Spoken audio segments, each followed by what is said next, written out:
നമസ്കാരം. ആരോ എന്നോട് പറഞ്ഞിരുന്നു ആദ്യം മലയാളം എഴുതിയതിന് ശേഷം കന്നഡ എഴുതിയാലാണ് മനസ്സിലാക്കാനും പഠിക്കാനും എളുപ്പമെന്ന്. അത് ശരിയാണെന്ന് എനിക്കും തോന്നുന്നു. പക്ഷേ പ്രശ്നം എന്താണെന്ന് വെച്ചാൽ ഞാൻ കന്നഡയിൽ ആലോചിച്ചാണ് നോട്ട്സ് എഴുതുന്നത്. അത് പിന്നീട് മലയാളത്തിലേക്ക് ട്രാൻസ്ലേറ്റ് ചെയ്യും. തിരിച്ചു ചെയ്യാൻ വളരെ ബുദ്ധിമുട്ട് തോന്നുന്നു. സാവധാനം ശരിയാകുമെന്ന് കരുതുന്നു. ഏതായാലും ഞാനത് ട്രൈ ചെയ്ത് നോക്കാം. ഇന്നത്തെ ക്ലാസ് 3-4 പേര് റിക്വസ്റ്റ് ചെയ്തൊരു ടോപ്പിക്കാണ്. വളരെ മുമ്പ് തന്നെ ചെയ്യേണ്ടതായിരുന്നു. ഏതായാലും ഇനിയും വൈകിക്കുന്നില്ല, നമുക്ക് തുടങ്ങാം. മണി കൂടാതെ ബാങ്കിങ് റിലേറ്റഡ് ആയിട്ടുള്ള വൊക്കാബുലറിയും സെൻറ്റൻസും നമുക്ക് പിന്നീട് നോക്കാം. ഇപ്പോൾ ഹണ, ദുഡ്ഡു, കാസു. അപ്പോൾ എല്ലാത്തിൻ്റെയും മീനിങ് ഒന്ന് തന്നെയാണ്, പണം. നമുക്ക് വാചകങ്ങൾ പിന്നീട് നോക്കാം. നഗദു, അതായത് ക്യാഷിനെയാണ് നഗദ് എന്ന് ഉദ്ദേശിക്കുന്നത്. പക്ഷേ സംസാര ഭാഷയിൽ ഈ വാക്ക് ഉപയോഗിക്കാറില്ല. ബാങ്കിങ് റിലേറ്റഡ് ആയിട്ടുള്ള ഒരു വേർഡാണ് നഗദു. സംസാരത്തിൽ പക്ഷേ ക്യാഷ് എന്ന വാക്ക് തന്നെയാണ് ഉപയോഗിക്കുന്നത്. അത് ഇംഗ്ലീഷ് വാക്ക് തന്നെയാണ് കന്നഡയിലും ഉപയോഗിക്കുന്നത്. ബണ്ടവാള, അതായത് ക്യാപിറ്റൽ.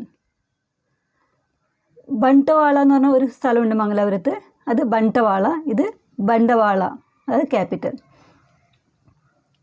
രൂപയ്ക്ക് റൂപ്പായി എന്ന് പറയും, റൂപ്പായി.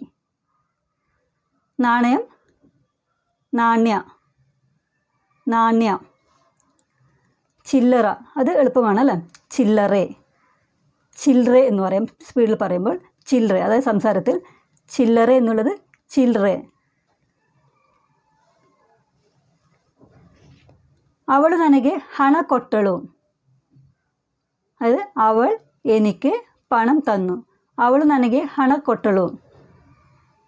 അപ്പോൾ നമുക്ക് ഹണ എന്നതിന് പകരം നമുക്ക് ദുഡ്ഡ് എന്ന വാക്ക് ഉപയോഗിക്കാം, കാസ് എന്ന് പറയാം. പക്ഷേ കാസ് എന്ന വാക്ക് മംഗലാപുരത്ത് അങ്ങനെ ഉപയോഗിക്കാറില്ല. ചില പ്രദേശങ്ങളിൽ ഈ വാക്ക് കൂടുതൽ ഉപയോഗിക്കാറുണ്ട്. മംഗലാപുരത്ത് തുളു വാക്കാണ് കാസ് എന്ന് പറയുന്നത്. അതായത് തുളുക്കാരാണ് കൂടുതലായി ഈ കാസ് എന്ന വാക്ക് ഉപയോഗിക്കുന്നത്. അവನು ಹಣವನ್ನು ಕದ್ದನು, അവൻ ഹണവന്നു, അത് പണത്തിന്. കന്നഡയിൽ പറയുമ്പോൾ ഹണവന്നു എന്ന് വേണം പറയാൻ. പക്ഷേ മലയാളത്തിൽ ട്രാൻസ്ലേറ്റ് ചെയ്യുമ്പോൾ പണം എന്ന് മാത്രം എഴുതിയാൽ മതിയാകും. അപ്പോൾ ഹണവന്നു കದ್ದനു, അവനു ഹണവന്നു കದ್ದനു, അവൻ പണം കട്ടു. ನಾನು ಅವನಿಂದ ಹಣವನ್ನು ಮರಳಿ ಪಡೆದುಕೊಂಡೆ. അതായത് ഞാൻ അവനിൽ നിന്നും ഹണവന്നു, നമ്മൾ പണത്തിന് എന്ന് പറയില്ല അല്ലേ, പക്ഷെ കന്നഡയിൽ പറയുമ്പോൾ ഹണവന്നു എന്ന് വേണം പറയാൻ. മരളി പടുതുകൊണ്ടേ, അതായത് തിരിച്ചു വാങ്ങി. ഇപ്പം മരളി പടുതുകൊണ്ടേ പകരം നമുക്കിങ്ങനെ പറയാം, വാപ്പസ് പടുതുകൊണ്ടേ, അത് തിരിച്ചു വാങ്ങി. ನಾನು ಅವನಿಂದ ಹಣವನ್ನು ಮರಳಿ ಪಡೆದುಕೊಂಡೆ, ನಾನು ಅವನಿಂದ ಹಣವನ್ನು വാപ്പസ് പടുതുകൊണ്ടേ. അർത്ഥം, ഞാൻ അവനിൽ നിന്നും പണം തിരിച്ചു വാങ്ങി. ಹಣಕ್ಕಾಗಿ അവനನ್ನು ಅವಳು ಮದುವೆಯಾದಳು. ಹಣಕ್ಕಾಗಿ, അതായത് പണത്തിന് വേണ്ടി. നമുക്കിങ്ങനെയും പറയാം, ಹಣಕ್ಕೋಸ್ಕರ. മീനിങ് ഒന്ന് തന്നെയാണ്, പണത്തിന് വേണ്ടി.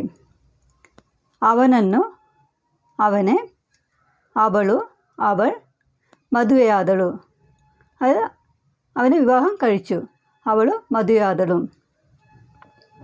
ಹಣಕ್ಕಾಗಿ അല്ലെങ്കിൽ ಹಣಕ್ಕೋಸ್ಕರ ಅವನನ್ನು ಅವಳು ಮದುವೆಯಾದಳು. ನನ್ನ ಹತ್ತಿರ ದುಡ್ಡಿಲ್ಲ, എൻ്റെ അടുത്ത് പണമില്ല.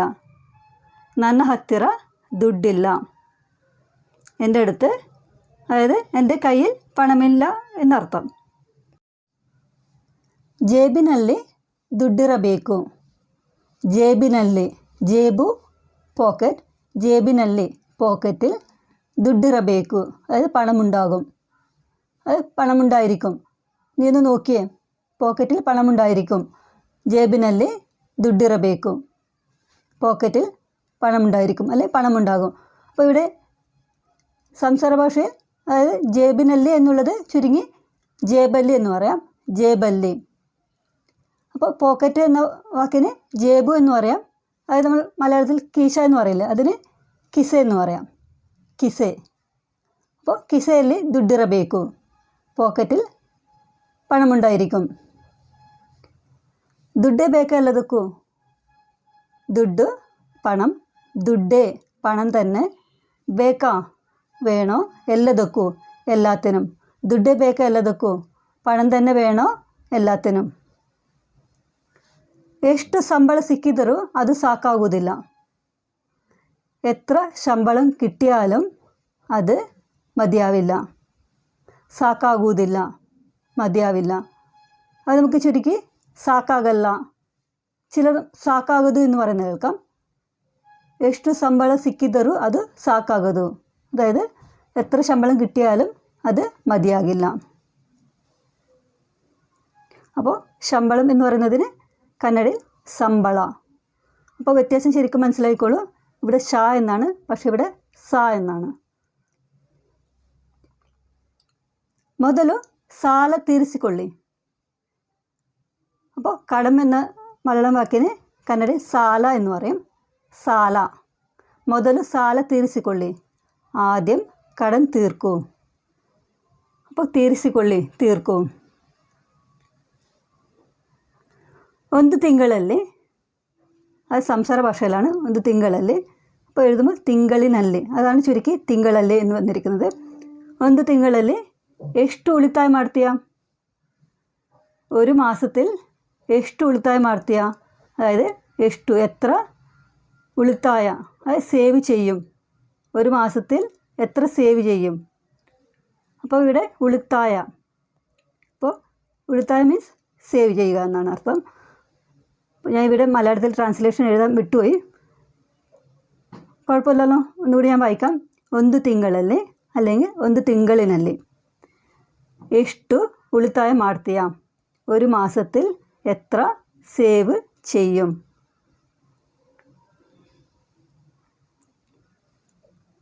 ನಾನು ಅವನಿಗೆ 5,000 ರೂಪಾಯಿ ಸಾಲ ಕೊಟ್ಟಿದ್ದೇನೆ. ഞാൻ അവന് 5,000 ರೂಪಾಯಿ, അത് ഞാൻ അവന് 5,000 രൂപ കടം കൊട്ടിದ್ದೇನೆ. അപ്പോൾ ഇവിടെ രൂപ എന്നതിന് കന്നഡ വാക്കാണ് ರೂಪಾಯಿ. കൈಯಲ್ಲಿ ಎಷ್ಟು ರೂಪಾಯಿಗಳಿವೆ? കൈಯಲ್ಲಿ, അതായത് കയ്യിൽ, ಎಷ್ಟು, എത്ര, ರೂಪಾಯಿಗಳು. ഇവിടെ ശ്രദ്ധിച്ചോളൂ, ರೂಪಾಯಿ സിംഗുലർ, ರೂಪಾಯಿಗಳು പ്ലൂരൽ. പക്ഷെ മലയാളത്തിൽ നമ്മൾ എല്ലാത്തിനും രൂപ എന്ന് മാത്രമേ പറയാറുള്ളൂ അല്ലേ, രൂപകൾ എന്ന് പറയാറില്ല. പക്ഷെ കന്നഡയിൽ ರೂಪಾಯಿಗಳು എന്നും പറയാം. അപ്പോൾ കയ്യിൽ ಎಷ್ಟು ರೂಪಾಯಿಗಳು ഇവേ, കയ്യിൽ എത്ര രൂപ ഉണ്ട്. അപ്പോൾ അതായത് സാധാരണ സംസാരത്തിൽ നമുക്ക് ರೂಪಾಯಿ എന്ന് മാത്രം പറയാം. ചിലപ്പോൾ കുട്ടികളെ പഠിപ്പിക്കുമ്പോൾ, അതായത് ടെക്സ്റ്റ് ബുക്കിലും അങ്ങനെയുള്ള കാര്യങ്ങളൊക്കെ നമുക്ക് ರೂಪಾಯಿകൾ എന്ന് കാണാം. നമുക്ക് ഇപ്പോൾ പണത്തിലും കാണാം, ഞാൻ കാണിച്ചു തരാം. അതായത് 500 രൂപ നോട്ടിൽ ഇവിടെ എഴുതിയിരിക്കുന്ന കാണാം നിങ്ങൾക്ക്. ഇവിടെ 500 ರೂಪಾಯಿಗಳು. അതുപോലെ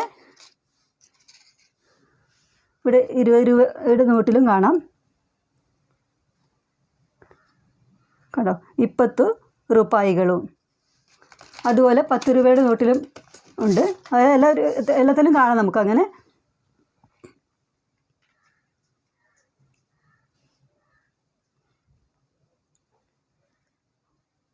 ಐದು ರೂಪಾಯಿದು 2 ನಾಣ್ಯ ಕೊಡಿ.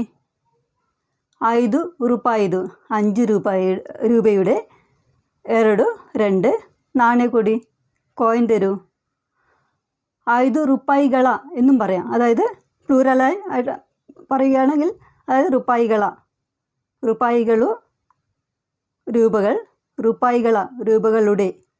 അപ്പോൾ 5 ರೂಪಾಯಿಗಳ 2 നാണയക്കൊടി, അല്ലെങ്കിൽ 5 ರೂಪಾಯಿದು. അപ്പോൾ 5 ರೂಪಾಯಿದು എന്ന് പറയുമ്പോൾ സിംഗുലറാണ്.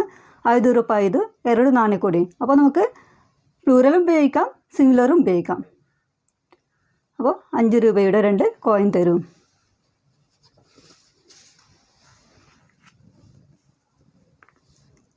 ನನ್ನ ಹತ್ತಿರ ചില്ലറ ഇല്ല. എൻ്റെ അടുത്ത് ചില്ലറ ഇല്ല. അപ്പോൾ ചില്ലറ എന്നതിന് ചില്ലറെ, സംസാര ഭാഷയിൽ ചില്ലറെ എന്നായി മാറും. ചില്ലറ ಇದೆಯಾ? ചില്ലറ ഉണ്ടോ? ചില്ലറ ಇದೆಯಾ? ചില്ലറ ഉണ്ടോ? ചില്ലറ തെകൊള്ളി, അതായത് ചില്ലറ വാങ്ങിക്കൊള്ളൂ. അതായത് തെകതുകൊള്ളി എന്നതിൻ്റെ ഷോർട്ട് ഫോമാണ് തെകൊള്ളി. ചിലർ തകോളി എന്നും പറയുന്നത് കേൾക്കാം. രണ്ടും ശരിയാണ്. സംസാര ഭാഷയിൽ തകോളി എന്നും പറയാം, അല്ലെങ്കിൽ തെകോളി എന്നും പറയാം. ചില്ലറ വാങ്ങിക്കൊള്ളൂ. ನಾನು ಹಣವನ್ನು ಉಳಿಸುತ್ತಿದ್ದೇನೆ. ഞാൻ പണം സേവ് ചെയ്യുകയാണ്. അതായത് ഇവിടെ ഉളിസു, അതായത് അത് ഇവിടെ വെർബാണ്. നേരത്തെ ഒരു വേർഡ് പറഞ്ഞിട്ടുണ്ടായിരുന്നു, ഉളിത്തായ. അപ്പോൾ ഇത് നൗണാണ്. ഉളിസു വെർബാണ്. ನಾನು ಹಣವನ್ನು ಉಳಿಸುತ್ತಿದ್ದೇನೆ. ഞാൻ പണം സേവ് ചെയ്യുകയാണ്. ഞാൻ പണം സേവ് ചെയ്യുകയാണ്. അപ്പോൾ ഇവിടെ നൗൺ ഉപയോഗിക്കുകയാണെങ്കിൽ നമുക്ക് പറയാം ನಾನು ಹಣವನ್ನು ಉಳಿತಾಯ ಮಾಡುತ್ತಿದ್ದೇನೆ. അപ്പോൾ അതിൻ്റെ മീനിങ് ഞാൻ പണം സേവ് ചെയ്യുകയാണ്. ಏನು ರಿಯಾಯಿತಿ ಇಲ್ವಾ? അപ്പോൾ റിയായത്തി, അതായത് ഡിസ്കൗണ്ട്. ಏನು അത് ഒന്നും ഡിസ്കൗണ്ട് ഇല്ലേ, അതായത് ഡിസ്കൗണ്ട് ഒന്നും ഇല്ല എന്നാണ് ഉദ്ദേശിക്കുന്നത്. ഡിസ്കൗണ്ട് ഒന്നും ഇല്ലേ.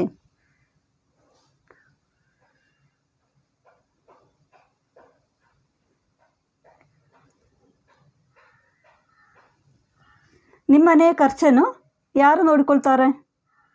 ನಿಮ್ಮನೆಯ ಖರ್ಚನ್ನು. അപ്പോൾ ಖರ್ಚು എന്ന് പറയുമ്പോൾ ചിലവ്. അപ്പോൾ നിಮ್ಮನೆಯ ಖರ್ಚನ್ನು, നിങ്ങളുടെ വീട്ടിലെ ചിലവ് യാറു ആര് നോടിക്കൊള്ളുത്താറ്, അത് ആരാണ് നോക്കുന്നത്. പകരം നമുക്ക് നിബായിസുത്താറ് എന്നും പറയാം. അത് ആരാണ് മാനേജ് ചെയ്യുന്നത്, നിബായിസുത്താറ്. അത് തുമ്പ ദുബാരി. ദുബാരി എന്ന് പറയുമ്പോൾ കോസ്റ്റ്ലി എന്നാണ് അർത്ഥം.